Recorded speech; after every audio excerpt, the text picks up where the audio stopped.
Millionaire saw Fiancée tear up his daughter's drawing for Nanny, so he canceled wedding. The first rain of the season fell softly against the glass panels of the building where Daniel Mercer worked. He stared out, debating whether to keep working on the design for his new project or leave a little early. Lately, his schedule had kept him away from home too often, and the image of Emma, his 6-year-old daughter, in her blue dress, hair tied off to the side, beaming when he came home early, suddenly tipped the balance. Today he would take her to the park, just the two of them, like before. He left the office an hour ahead of schedule, driving through rain-slicked streets, already picturing his daughter's smile. His SUV stopped in front of the Victorian-style house he had renovated himself after his wife passed away.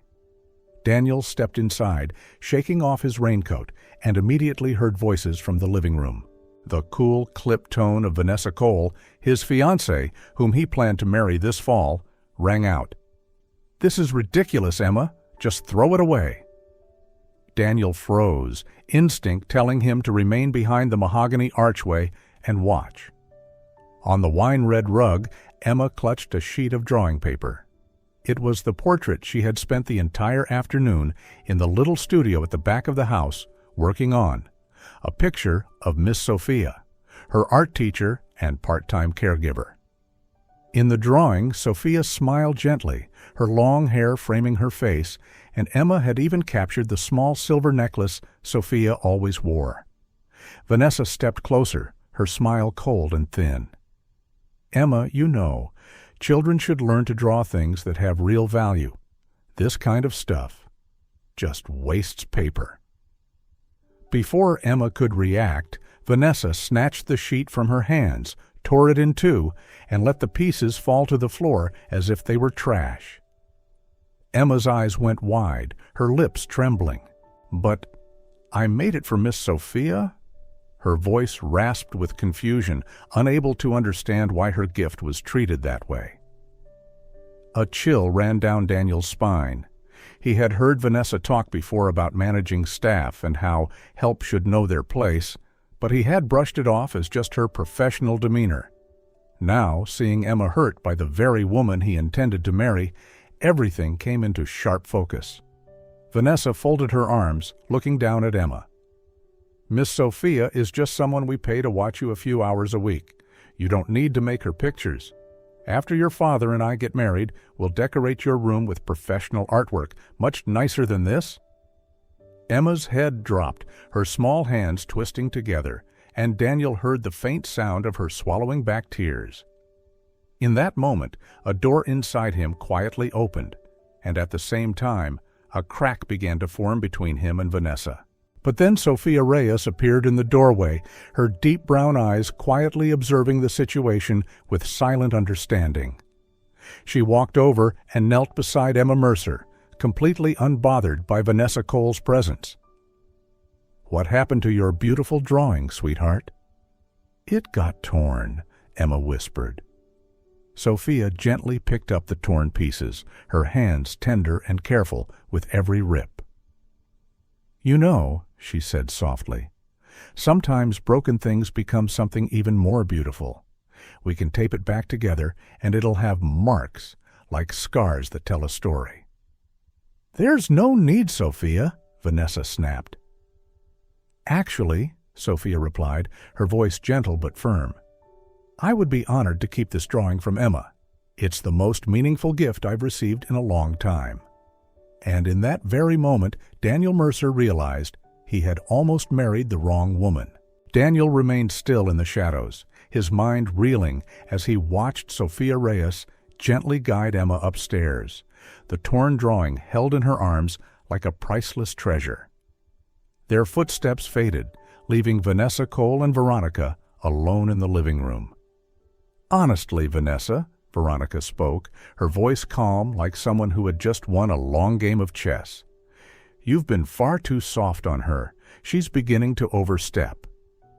Vanessa glanced at her phone, scrolling absently. "Relax, Mother. She's just the nanny. After the wedding, I'll replace her with someone more appropriate, someone who understands boundaries." Exactly, Veronica nodded. Daniel's jaw clenched. Emma wasn't just the child. She was his daughter, a bright, sensitive little girl, fluent in 3 languages, who could name constellations in the night sky because Sophia had taught her to look up instead of stare at a screen. Daniel won't mind, Vanessa continued, her tone confident. He's too busy with wedding plans to care about what's going on at home. The words stabbed at Daniel's heart, because on some level, they were true. How long had he been absent? When had he started letting other people make the big decisions in his daughter's life? Upstairs, he could hear Sophia's soft voice, probably helping Emma tape the drawing back together. Then came the sound of his daughter's laughter, still shy, but growing louder, trickling down the staircase like sunlight. Daniel stepped into the living room.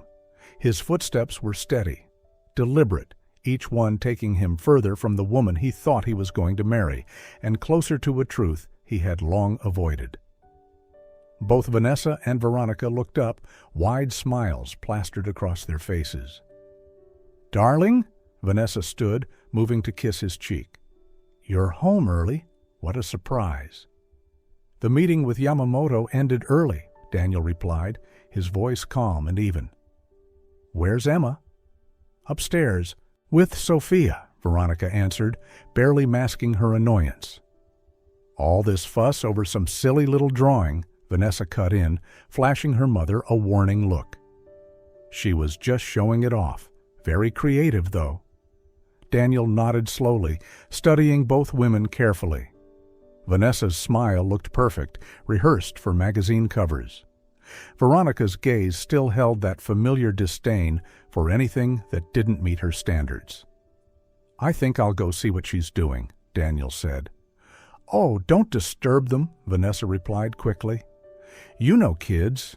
They hate being interrupted. Besides, we still need to finalize the guest list." But Daniel was already walking toward the stairs, each step pulling him further away from the illusion he had mistaken for love, and closer to something far more valuable: the truth. He found them in Emma's room, sitting cross-legged on the carpet with a roll of clear tape in hand. The drawing had been carefully pieced back together, every tear mended with attention and grace. And just as Sophia had said, the scars didn't ruin it. They gave it depth. "Daddy!" Emma leapt into his arms. He held her close, breathing in the familiar scent of strawberry shampoo and the faint trace of watercolor paint on her shirt. "What are you and Miss Sophia working on?" "Miss Sophia is teaching me about kintsugi," Emma beamed. "It's the art of fixing broken things and making them more beautiful with their cracks." Daniel looked at Sophia, who was quietly tidying up the paints. She met his gaze for a moment. No bitterness, no anger, just a deep, aching sadness that caught in his chest. "That's a truly wise lesson," he said softly. "Miss Sophia knows lots of wise things," Emma added, completely unaware of the tension in the room. She said, "Broken doesn't mean worthless, it just means it's part of the story." Dinner that night was so quiet, Daniel felt the clink of silverware on china sounded unnecessary. Emma barely spoke, nibbling at her food in tiny bites. Sophia wasn't there, it wasn't her shift, but Daniel found himself wishing she was. If only so, Emma would have someone to talk to. Vanessa, on the other hand, filled the space with talk about her meeting with a major fashion brand, her PR plans for the upcoming holiday season, and sprinkled in passing comments about how Emma should start piano lessons or maybe join ballet to develop proper poise. Daniel nodded along, but inside another voice kept repeating, "Miss Sophia is just someone we pay." The words from that afternoon lingered like a shadow. In the days that followed, he started noticing more. He wasn't eavesdropping intentionally, but whenever Vanessa was around Emma, his daughter seemed to shrink, quieter, more reserved. Even her laughter lost some of its sparkle. One Thursday afternoon, Daniel came home early and found Emma at the kitchen table, coloring a landscape. Vanessa stood nearby, phone in hand, answering emails while glancing over. "What are you drawing?" she asked, her tone light but stripped of genuine interest. "Me and Miss Sophia at the park," Emma answered softly. Vanessa pressed her lips together, eyes still fixed on the screen. "You've drawn that too many times. You should try something more practical, like buildings or cars." Emma went silent, leaning over her paper as if to shield it, her small hand trembling slightly. Daniel stepped into the room, and Vanessa's voice instantly shifted to cheerful, "Sweetheart, I was just telling Emma to try a different creative direction." By contrast, whenever Sophia was around, the house seemed brighter. Daniel saw his daughter laugh freely, her eyes sparkling as she shared new ideas. Sophia didn't just teach Emma to paint. She listened to every story about her dreams the night before or why sunflowers turn toward the light. Once, passing by the little art room, Daniel saw Sophia and Emma gluing colored scraps onto a torn picture. "It's like a scar," Sophia said, "and scars tell the story of how you healed." Emma nodded eagerly, and Daniel, standing outside, felt as though he'd just overheard something more important than any art lesson. The more he observed, the more he realized the divide between Vanessa and Sophia wasn't just in how they treated Emma. It was in how they saw the world. One valued image and social standing, the other cherished the small, real things. And Emma, at 6 years old, could already feel the difference. Saturday morning, Daniel woke later than usual. From downstairs came the bright sound of Emma's laughter mixed with Sophia's warm voice. He descended the stairs and found them in the small art room, the window cracked open so the first sunlight of the day streamed across the easel. Emma stood on a stool, brush in hand, painting long strokes of blue across a large sheet of paper. Sophia stood beside her, one hand holding the paint tray, the other gently adjusting the angle of the brush. "This shade is like the summer sky back in my hometown," Sophia said. "It's always full of wind and the smell of salt." "Where's your hometown?" Emma asked, eyes still fixed on her work. "A coastal town in Mexico, a place your mom once visited when she was young." Daniel paused in the doorway. He had never heard Sophia speak much about her home, nor had he imagined Emma learning new pieces of her mother's life through someone else. There was a strange warmth in Emma's voice when she said, "I want to go there, to see the sky that looks like my painting." When the piece was finished, Sophia hung it on the wall beside the desk. Emma looked at the painting, then suddenly turned and hugged Sophia tightly. "I'll never forget your sky." Sophia bent down, hugging her back, her eyes slightly red. In the weeks that followed, Daniel found himself arranging for Sophia to stay longer at the house. Not just because Emma needed her, but because he realized Sophia's presence softened every sharp edge in the home. One rainy afternoon, while Daniel was reorganizing blueprints in his office, Emma ran in calling, "Daddy, Miss Sophia is telling me about Mom." He followed her to the living room. Sophia sat cross-legged on the rug, an old photo album spread open in front of her. "This is your mom in college," Sophia said, her finger brushing a picture of a young woman with dark hair and bright eyes. "She loved to sit for hours sketching the skyline." Emma giggled. "Just like me." "That's right," Sophia smiled. "Some things are kept in the heart and never fade." Daniel sat down quietly, listening. In the warm light of the room, he saw his daughter rest her head on Sophia's shoulder, her eyes half closed, peaceful in a way that seemed untouched by loss. And he realized he too was learning how to be peaceful again. That night, after Emma had been tucked into bed by Sophia, Daniel Mercer stood alone in his study, staring at his own reflection in the dark window pane. 3 weeks until the wedding. 400 guests. An extravagant celebration that cost more than most people earned in an entire year. And he was growing more certain with every passing minute that he was about to make the biggest mistake of his life. His phone buzzed. A message from Vanessa. "Can't wait to become Mrs. Mercer. The venue is absolutely perfect. You're going to be obsessed with the wedding photos. XXO." Photos. It was always about the photos, the perfect image, the polished look. Daniel thought of the drawing Emma had patched back together and proudly hung on her wall, held together by strips of clear tape, yet more real and heartfelt than any polished portrait. He thought of Sophia's gentle hands, her soothing voice. He thought of kindness, not the kind flaunted for likes and approval on social media, but the quiet, persistent kind, the kind that asked for nothing in return. When had he forgotten the difference between performance and truth? In the end, it was Veronica who said what they had all been thinking, over dinner at the exclusive country club. Daniel Mercer sat there, quietly nudging a piece of salmon on his plate, listening to them plan out his life as if he wasn't even at the table.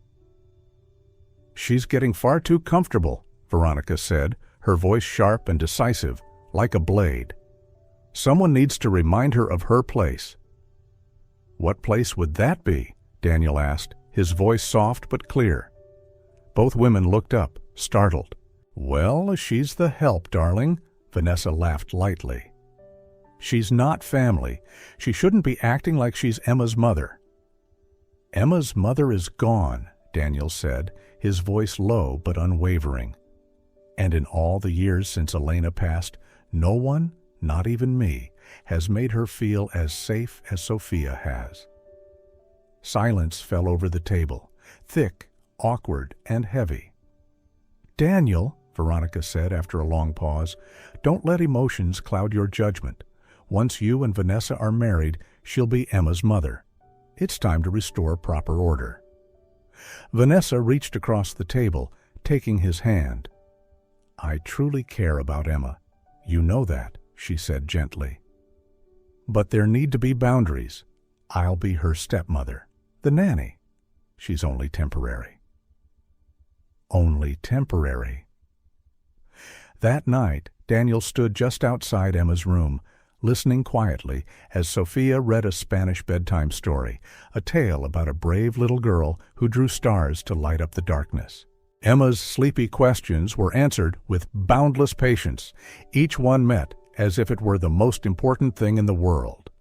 Through the cracked door, Daniel saw them bathed in the warm glow of the bedside lamp. Sophia's gentle hand brushed Emma's hair as his daughter rested, her face full of trust and peace, in the arms of the woman who had truly seen her, understood her, and asked for nothing in return but the chance to love her. Daniel closed his eyes and made a decision, one that would change everything. Daniel called Mark Ellison, a longtime friend and private investigator who had helped him vet partners for architectural projects in the past. "Mark, this isn't about business. I need you to look into someone." Mark's voice lowered. "Who?" "Vanessa and Sofia Reyes. I want to know if there's anything between them, and if Vanessa's done anything to pressure Sophia." 3 days later, Mark delivered a thick file. Daniel sat in his study, the weight of each page heavy in his hands. Inside was a copy of an email Vanessa had sent to a staffing agent requesting candidates for a childcare position with educational and social skills suited to upper-class environments. But the worst part was the report on Sophia's younger sister, Lucia Reyes, 16, born with a congenital heart defect, currently on a surgery wait list. The insurance didn't fully cover the treatment. Mark added over the phone, "Vanessa knows about this. She hired another investigator, got full access to the family's medical and financial records." Daniel's grip on the phone tightened. "And then?" "She approached Sophia, offered to cover the entire cost of surgery if Sophia agreed to resign and sign a non-disclosure agreement." Daniel sat in silence, a mix of anger and sadness pressing in on him. He imagined Sophia accepting that offer, not because she wanted to leave Emma, but because she'd have no choice if it meant saving her sister. That evening, while Sophia was tucking Emma into bed, Daniel stood on the stairs and heard Emma whisper, "Will you stay here forever?" Sophia was quiet for a beat, then said, "I'll stay as long as I can." The answer made Daniel's chest tighten. He knew their time was already being counted down, not because Sophia wanted to go, but because someone was working to push her out of their lives. That evening, Daniel canceled his dinner reservation and came home early. But he didn't confront anyone. Not yet. He watched. He found Vanessa in the kitchen with Emma, baking cookies. On the surface, the picture of a perfect stepmother-to-be. But then, he listened more closely. "Remember, sweetheart?" Vanessa cooed, her voice sugary sweet. "After Daddy and I get married, everything's going to change. There'll be new rules, a new nanny. Everything will be so much better." "What about Miss Sophia?" Emma asked as she measured out the flour. "Oh, darling, Miss Sophia won't be staying much longer. Your father and I agree that you're ready for a proper nanny, someone more fitting for our family." Daniel saw his daughter's face fall. "But I like Miss Sophia. She teaches me Spanish. She tells me stories about Mommy." Vanessa's smile faltered just for a second before she answered slowly. "Those stories aren't really appropriate anymore. Now you're part of the Mercer Cole family. We have our own traditions. You don't need to cling to the past." "But Miss Sophia says stories about Mommy are a gift?" "Miss Sophia says a lot of things," Vanessa interrupted, her voice sharper now, no longer coated in honey. Sharp enough for Daniel to finally hear what Emma couldn't. "But she's not your mother, is she? I am now, and mothers decide what's best for their children." Daniel had heard enough. He stepped into the kitchen. The air changed instantly. Vanessa turned, her smile radiant, as if nothing had happened. "Darling, you're home early. Emma and I were just baking cookies for tomorrow's tea party." "Is that so?" Daniel replied calmly. "What were you two talking about?" "Oh, just girl talk," Vanessa laughed, patting Emma's head in a gesture that looked affectionate, but to Daniel felt more like possession. "We were chatting about all the exciting changes coming after the wedding. Right, sweetheart?" Emma nodded uncertainly, her eyes flicking between them, sensing something wasn't right. "Emma, sweetheart," Daniel said gently, "could you go find Miss Sophia for me? Daddy needs to talk to Miss Vanessa alone for a minute." Daniel waited until the next evening, after Emma had fallen asleep, to call Vanessa into his study. The warm light spilled over blueprints spread across the desk, but he didn't take his usual seat. Instead, he stood by the window, his back to her. "We need to talk," he began, his voice low and deliberate. Vanessa set her purse on the chair and sat up straight. "About what? You look so serious?" Daniel turned, his eyes stripped of any softness. "About Sophia, about the offer you made her, an offer I consider completely unacceptable." There was a brief hesitation before Vanessa gave a faint, dismissive laugh. "I'm not sure what you're talking about." "Her sister, Lucia, the heart condition, and the money you promised if Sophia left this house." The color drained from Vanessa's face. "Daniel, you've got it wrong. I was just trying to help both sides. Lucia needs the money, and Emma needs a stable environment with a proper stepmother." "Stable?" Daniel repeated. "You think my daughter's stability comes from removing the one person who makes her feel safe?" Vanessa exhaled sharply, trying to keep her tone calm. "You're being overly sensitive. Sophia is just an employee, Daniel. Emma's attachment to her is temporary. Kids forget quickly." Daniel stepped closer to the desk, planting both hands firmly on the wood. "You're wrong. Emma doesn't just feel attached. She trusts and loves Sophia in a way you've never even tried to earn." "It's not fair," Vanessa screamed. "Not fair?" For the first time, Daniel's voice rose. "What's not fair is investigating the housekeeper for sending money back to her family. What's not fair is threatening the gardener just to demand loyalty. What's not fair is targeting a 25-year-old woman who's doing everything she can to save her little sister's life. Vanessa's face twisted. For the first time, her perfect mask completely crumbled. "Fine. You want the truth?" she spat. "She has too much influence. Emma listens to her more than to us. She's filling her head with things, about roots, about a dead woman Emma barely even remembers." "That dead woman is Emma's mother," Daniel said coldly. "And I'm her mother now," Vanessa nearly shouted. "How am I supposed to be her mother when the damn nanny keeps dragging her back into the past?" "Who exactly are you competing with, Vanessa?" Daniel stared directly into her eyes. "Love isn't a contest. Emma's heart isn't a prize to be divided. She doesn't need to choose. She just needs to be loved." "You don't get it," Vanessa screamed. "Everyone expects me to be the perfect stepmother, but they're all waiting to see if I can measure up to the perfect memory of a dead woman and a nanny who's had 2 whole years to make herself irreplaceable." "Irreplaceable?" Daniel repeated. "You think this is about competition?" "What else is it?" she snapped. "You pay her to care for your daughter, and now you treat her like some kind of saint." Daniel looked at her as if truly seeing her for the first time. "Vanessa, do you even know what Emma's favorite book is?" She blinked. "What does that have to do with anything?" "It's a simple question. What's her favorite book?" She likes books with pictures, art books. She loves The Little Prince. Sophia reads it to her every Sunday night because it was Elena's favorite." Daniel's voice lowered, each word cutting clean. "She's not afraid of the dark. She's afraid of forgetting her mother's voice. That's why Sophia speaks to her in Spanish, to keep the rhythm of her mother's language alive in her memory. That's why Sophia tells her stories about Colombia, because that's where half of Emma's heart belongs." Vanessa's face twisted in rage, her voice rising like a hiss.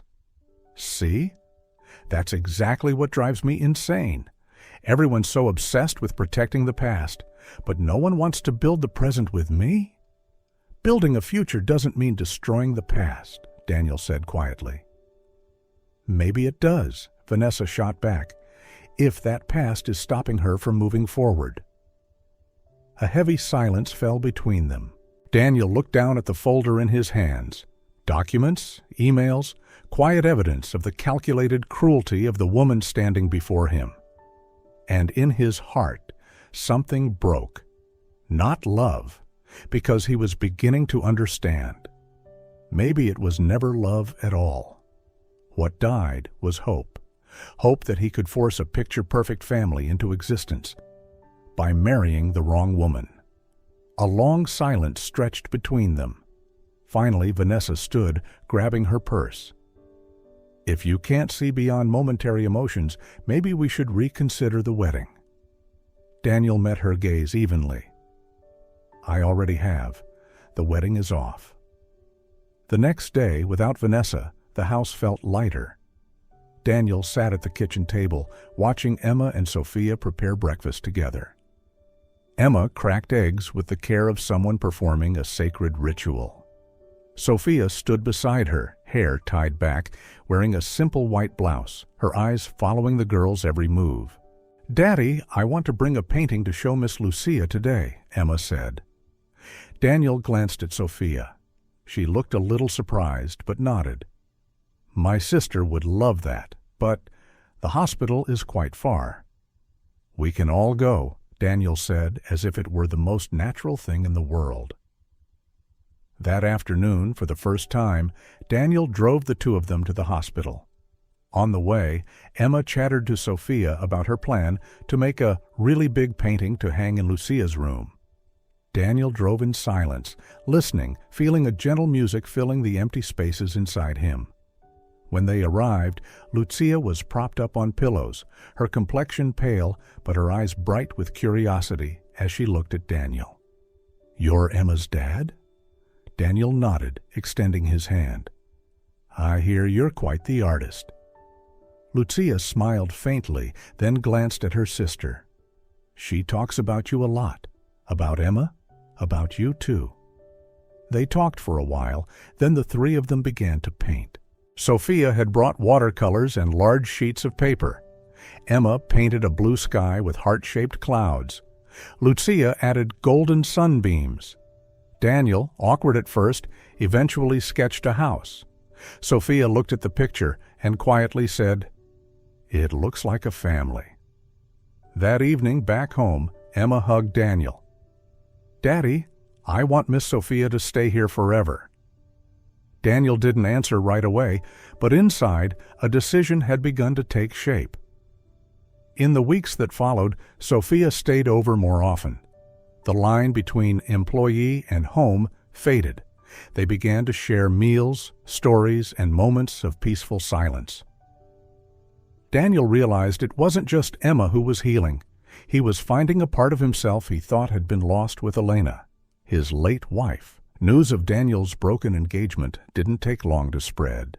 By Monday morning, online tabloids were splashing photos of Vanessa in a black dress, eyes cast down, under headlines reading, "Businessman Daniel Mercer calls off engagement, reason involves daughter's teacher."